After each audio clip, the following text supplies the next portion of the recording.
గుంటూరు నగరంలో నిన్న ఉదయం 11 గంటలు ప్రారంభమైనటువంటి సుబాని హోటల్ ఈరోజు అదే సమయానికి కూల్చివేతకి దారితీసినటువంటి పరిస్థితులు ఉన్నాయి.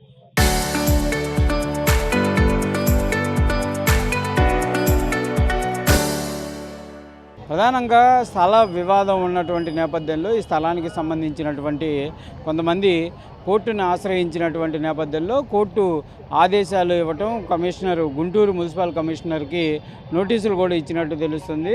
ఇది ఏదైతే ఎలాంటి పర్మిషన్లు లేకుండా నిర్మాణం చేపట్టారు, దానిపైన చర్యలు తీసుకోండి అంటూ కూడా గుంటూరు మున్సిపల్ కార్పొరేషన్కి హైకోర్టు ఆదేశాలు జారీ చేయడంతో ఈరోజు ఉదయం 11 గంటలు అంటే నిన్న ఏదైతే ప్రారంభమైనటువంటి సమయం ఉందో ఆ సమయానికి ఇక్కడికి వచ్చి మున్సిపాలిటీ అధికారులు ఈ మొత్తం హోటల్ని డిస్మాలిష్ చేస్తున్నటువంటి పరిస్థితులు అయితే కనిపిస్తున్నాయి. ప్రధానంగా అసలు స్థలానికి సంబంధించినటువంటి అంశంలో గతంలోనే హైకోర్టుని అదేవిధంగా మిగిలినటువంటి కోర్టులను ఆశ్రయించాము. వాటి ద్వారా కూడా వీళ్ళకి ఆదేశాలు వచ్చినా కూడా అధికారులు దానిని అనుమతులు ఇవ్వటంలో కానీ మిగిలినటువంటి అంశాల్లో చాలా నిర్లక్ష్యంగా వ్యవహరించారంటూ కూడా ఈ స్థలానికి సంబంధించినటువంటి బాధితులు కొంతమంది చెప్తున్నటువంటి పరిస్థితులు ఉన్నాయి. ఇప్పటికే లాలాపేట పోలీస్ స్టేషన్లో దీనికి సంబంధించినటువంటి అంశంలో కేసు కూడా నమోదైనట్లు కూడా వాళ్ళు చెప్తున్నటువంటి పరిస్థితులు కనిపిస్తున్నాయి. ప్రస్తుతం చూడొచ్చు ఈ ఏదైతే తొలగింపు పనులు కొనసాగుతున్నటువంటి నేపథ్యంలో పోలీసులు కూడా భారీ ఎత్తున కూడా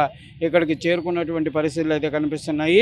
మున్సిపాలిటీకి సంబంధించినటువంటి అధికారులంతా కూడా ఇక్కడ ఉండి ఈ యొక్క డిస్మాలిషన్ కార్యక్రమాన్ని అయితే వాళ్ళు పర్యవేక్షిస్తున్నటువంటి పరిస్థితులు ఉన్నాయి. అయితే ఈ అంశానికి సంబంధించిన దాంట్లో గుంటూరు మున్సిపల్ కమిషనర్గా ఉన్నటువంటి మయూర్ అశోక్ పైన కూడా హైకోర్టు అయితే సీరియస్గా ఆదేశాలు ఇచ్చినట్టు తెలుస్తుంది. ఎందుకు అంత నిర్లక్ష్యం వహించడం జరిగింది, స్వయంగా కమిషనరే హైకోర్టు ముందు హాజరవ్వాలంటూ కూడా ఆదేశాలు ఇచ్చినట్లు కూడా తెలుస్తుంది. నోటీసులు కూడా ఇవ్వాల్సినటువంటి పరిస్థితి లేదు అంటూ కూడా హైకోర్టు అయితే చెప్పినటువంటి పరిస్థితులుగా కనిపిస్తున్నటువంటి పరిస్థితి ఉంది. మొత్తంగా ఈ కేసుకు సంబంధించినటువంటి అంశంలో హైకోర్టుకు సంబంధించినటువంటి డాక్యుమెంట్స్ను ఒకసారి మనం పరిశీలిస్తే మయూర్ అశోక్కి క్లియర్గా ఈ అంశానికి సంబంధించి డేటు 6/7/2026 ఉదయం 10 గంటలకి హాజరవ్వాలనే విధంగా, అంటే ఎల్లుండి మంగళవారం, రేపు ఆదివారం, సోమవారం రోజు హైకోర్టు ముందు హాజరవ్వాలంటూ కూడా నోటీసులు అయితే ఇచ్చినటువంటి పరిస్థితులు కనిపిస్తున్నాయి. ఏదైనా కూడా అక్రమ కట్టడాలకు సంబంధించినటువంటి అంశం గుంటూరులో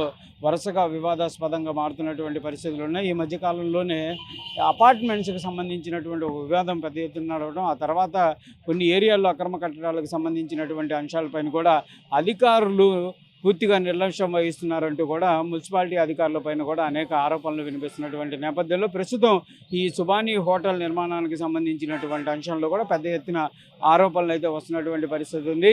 మున్సిపాలిటీ అధికారులు కావాలని చెప్పి ఎలాంటి పర్మిషన్లు లేనటువంటి వాటికి నిర్మాణాలకు కూడా పర్మిషన్లు ఇస్తున్నట్లు కూడా ఆరోపణలు వినిపిస్తున్నాయి. మరి హైకోర్టుకు హాజరైనటువంటి నేపథ్యంలో కమిషనర్ ఎలాంటి అంశాలు చెప్తారు ఏంటని చూడాలి. ప్రస్తుతానికైతే సుబాని హోటల్ చాలా ఫేమస్గా ఉండేటటువంటి హోటలు ఒక్కసారిగా మళ్ళీ వివాదాస్పదంగా మారినటువంటి పరిస్థితులు కనిపిస్తున్నటువంటి అంశంగా చెప్పచ్చు. ఎందుకంటే నిన్న ఓపెన్ చేయడం, ఈరోజు కూల్చివేతలకు దారితీయడం అనేది యాజమాన్యానికి తీవ్ర నష్టం జరిగేటటువంటి అవకాశాలు ఉన్నప్పటికీ కూడా ఏదైనా ఈ అంశం అనేది ఒక్కసారిగా గుంటూరు నగరంలో మాత్రం ఒక కలకలంగా మారిందనేది చెప్పచ్చు. కెమెరామెన్ మనోజ్తో సాయి శంకర్, గుంటూరు నుంచి.